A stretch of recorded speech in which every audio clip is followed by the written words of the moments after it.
You know that feeling when you look in the mirror and think, I could be doing so much more with my life. That nagging voice that whispers, you're capable of greatness, but somehow you're stuck in the same patterns, the same fears, the same excuses. Well, you're not alone. Most people secretly know they are capable of more, yet they stay stuck.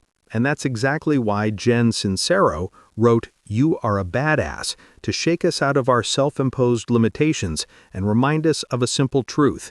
You are powerful beyond measure once you stop doubting yourself. This isn't just another self-help book filled with fluffy, feel-good advice. Sincero delivers a no-nonsense wake-up call that cuts through the noise and gets straight to the heart of what's holding you back. She's like that brutally honest friend who loves you enough to tell you the truth, even when it stings a little. The book's core message is revolutionary in its simplicity. Stop making excuses, stop playing small, and start acting like the badass you already are inside. What makes this book so powerful is how Sincero combines spiritual wisdom with practical action steps.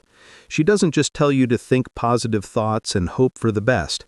Instead, she gives you a roadmap for transforming your entire relationship with yourself and your potential. It's about recognizing that the only thing standing between you and the life you want is the story you keep telling yourself about why you can't have it. The beauty of Sincero's approach is that she's been where you are. She spent years broke, confused, and settling for less than she deserved. But she figured out how to break free from that cycle, and now she's sharing the blueprint with the rest of us. This summary will take you through the key insights that can transform your life, starting with understanding why we get stuck in the first place. Let's be honest about what's really keeping you stuck.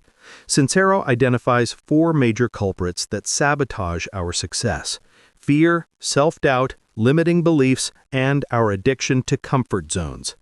These aren't character flaws. They're learned behaviors that we can unlearn once we understand how they work. Fear is probably the biggest dream killer of all. We're afraid of failing, afraid of succeeding, afraid of what people will think, afraid of being disappointed. But here's what Sincero wants you to understand. Fear is not a stop sign. It's actually a compass pointing toward your growth. When you feel that familiar flutter of anxiety about trying something new, that's your soul telling you you're headed in the right direction. Think about it this way. When was the last time you felt afraid of doing something you were already good at? Never, right? Fear shows up when we're about to expand beyond our current limitations. It's like a security alarm that goes off when you're about to leave your comfort zone. The problem is, most of us treat that alarm like a warning to turn back instead of recognizing it as confirmation that we're on the right path. Self-doubt is fear's sneaky cousin. While fear is loud and obvious, self-doubt whispers poison in your ear. It sounds reasonable, even protective. Maybe you're not ready yet. What if you're not smart enough? Who are you to think you can do this? But Sincero reminds us that self-doubt is just another form of self-sabotage. It's your ego trying to keep you safe by keeping you small. The truth is, you don't need to feel confident before you take action. Confidence is built through action, not acquired before it. Every time you do something, despite feeling scared or uncertain, you're building evidence that you can handle whatever comes your way. This is crucial to understand. Confidence follows courage, not the other way around. Then there are limiting beliefs, those invisible rules we carry around about what's possible for us. These beliefs were programmed into us during childhood, reinforced by society, and strengthened every time we failed at something. But here's the thing Sincero wants you to grasp. Beliefs are just thoughts you've thought so many times that they feel true. And if you can learn a belief, you can unlearn it too. Your brain believes what you tell it repeatedly. If you keep saying, I'm not good with money, or I always mess things up, or people like me don't get opportunities like that, your brain will work overtime to prove you right. But what if you started telling yourself a different story? What if you began saying, I'm learning to manage money well, or I'm getting better at everything I do, or amazing opportunities come to me all the time? This isn't about lying to yourself or pretending problems don't exist. It's about recognizing that your current beliefs about what's possible for you are probably way too small. Most of our limiting beliefs were formed when we were children who didn't understand how the world really works.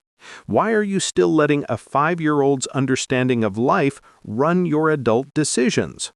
Sincero emphasizes that changing your beliefs requires conscious effort.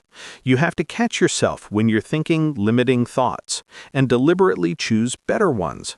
It feels weird at first, like you're lying to yourself. But remember, you've been lying to yourself for years by telling yourself you're not capable of more. At least now you're lying in a direction that serves you. The comfort zone might be the most dangerous trap of all, because it doesn't feel like a trap. It feels safe, familiar, predictable. But as Sincero puts it, comfort zones kill dreams. When you're comfortable, you're not growing. When you're not growing, you're slowly dying inside. Most people spend their entire lives trying to avoid discomfort, but discomfort is where all the magic happens. Every skill you've ever developed, every relationship you've built, every achievement you're proud of, they've all required you to step outside your comfort zone at some point. The problem is we forget this. We start thinking that successful people just naturally feel confident and comfortable all the time. But that's not true. They've just gotten better at being uncomfortable. Here's what Sincero discovered. If you want a new life, you must do unfamiliar things. Fear means you are expanding. That uncomfortable feeling you get when you're about to try something new, that's not a warning. That's your growth alarm going off. It's telling you that you're about to level up. The key is to start small. You don't have to quit your job and move to another country tomorrow, but you can start saying yes to invitations that scare you a little. You can start speaking up in meetings. You can start that side project you've been thinking about for months. Every time you choose growth over comfort, you're rewiring your brain to see discomfort as a friend rather than an enemy. Now let's talk about something that might be the most important concept in the entire book: the power of taking responsibility. This isn't about blame or guilt. It's about recognizing that you have way more control over your life than you think you do. Most of us have been conditioned to look outside ourselves for the source of our problems. The economy, our upbringing, our boss, our circumstances. There's always something or someone else to blame. But Sincero delivers a hard truth. Blaming others keeps you powerless. You create your reality through your choices, and responsibility gives you control. This doesn't mean that bad things don't happen to good people or that everything is your fault. It means that regardless of what happens to you, you always have a choice in how you respond. And your response is what determines the direction of your life. When you take responsibility for your current situation, something magical happens. You stop being a victim of your circumstances and start being the author of your story. You realize that if you created this reality through your past choices, you can create a different reality through your future choices. This is especially important when it comes to money and success. Sincero points out that most people have a complicated relationship with money because they have a complicated relationship with their own worth. Deep down, many of us don't believe we deserve abundance. We think rich people are greedy or that wanting money makes us shallow. But money is just energy, and energy flows to those who are open to receiving it. Your relationship with money reflects your relationship with yourself. If you constantly worry about money, if you feel guilty when you spend it, if you believe there's not enough to go around, these are all signs that you need to work on your self-worth. Because here's the truth: you can't out-earn your self-image. If you don't believe you deserve abundance, you'll unconsciously sabotage any success that comes your way. Taking responsibility also means owning your past mistakes without letting them define your future. We all have things we're not proud of, decisions we wish we could take back, opportunities we missed. But clinging to the past blocks the future. Your past mistakes don't define you, they inform you. They're data points that help you make better decisions going forward. Sincero emphasizes that you have the power to change and restart at any moment. It doesn't matter how old you are, how many times you've failed, or how stuck you feel right now. Every day is a chance to begin again. But you have to choose it. You have to take responsibility for creating the change you want to see. One of the most practical sections of the book focuses on building unshakable confidence. And here's where Sincero drops another truth bomb. Confidence isn't something you're born with or something you acquire through positive thinking alone.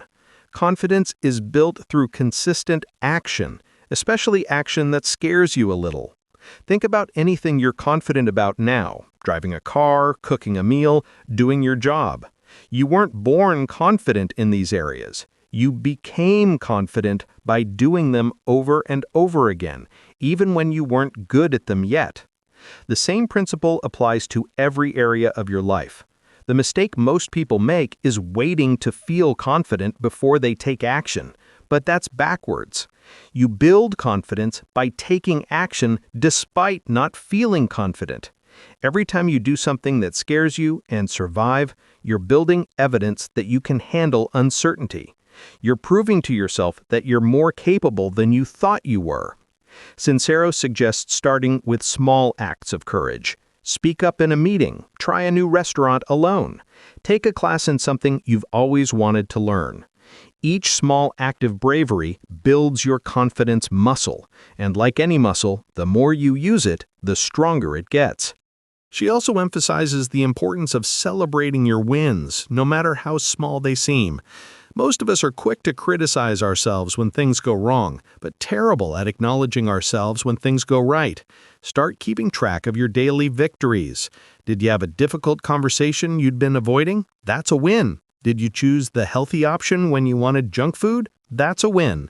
Did you get out of bed on a day when you felt like hiding under the covers? That's definitely a win. Your brain is constantly looking for evidence to support whatever story you're telling yourself. If you're focused on your failures and shortcomings, that's what you'll see more of. But if you start focusing on your progress and victories, you'll start seeing more evidence of your capability and strength. Another key element of building confidence is surrounding yourself with people who believe in your potential. Sincero talks about the importance of upgrading your social circle. If you're surrounded by people who complain constantly, who shoot down your dreams, who are content with mediocrity, their energy will rub off on you. But if you surround yourself with people who are growing, who support your goals, who challenge you to be better, their energy will lift you up. This doesn't mean you have to cut off everyone who isn't perfectly positive, but it does mean being intentional about who you spend your time with and how much influence you let them have over your mindset. You become like the people you spend the most time with, so choose wisely.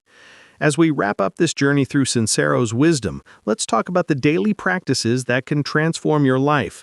Because here's the thing, reading about these concepts isn't enough. You have to implement them consistently if you want to see real change.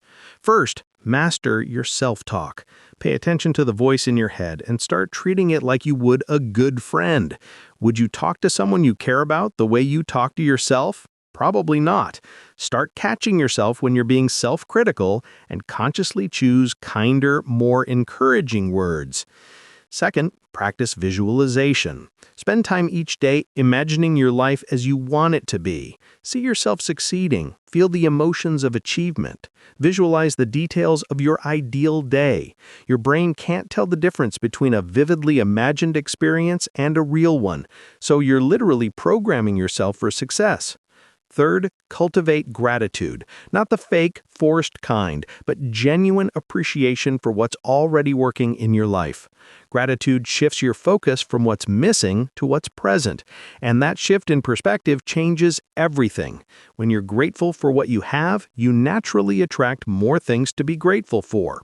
Fourth, Take bold action every single day. It doesn't have to be huge, just one thing that moves you toward your goals or pushes you slightly outside your comfort zone. Consistent small actions compound over time into massive results. Finally, trust the process. Life has a way of supporting people who are committed to their growth. When you start taking action toward your dreams, opportunities will appear, people will show up to help, and resources will become available. But you have to take the first step before the path becomes clear. Alum, here's what Sincero wants you to remember above all else. You are a total badass. You have everything you need inside you right now to create an extraordinary life. The only thing standing between you and your dreams is the decision to stop doubting yourself and start taking action. Stop waiting for permission. Stop waiting for the perfect moment. Stop waiting to feel ready. The time is now, and you are enough. Your past doesn't determine your future. Your current circumstances don't define your potential. You have the power to change your life starting today. The world needs what you have to offer. Your dreams aren't random. They're calling you toward your purpose. Trust yourself, trust the process, and most importantly, trust that you deserve everything you're working toward. You are a badass. Now act like it.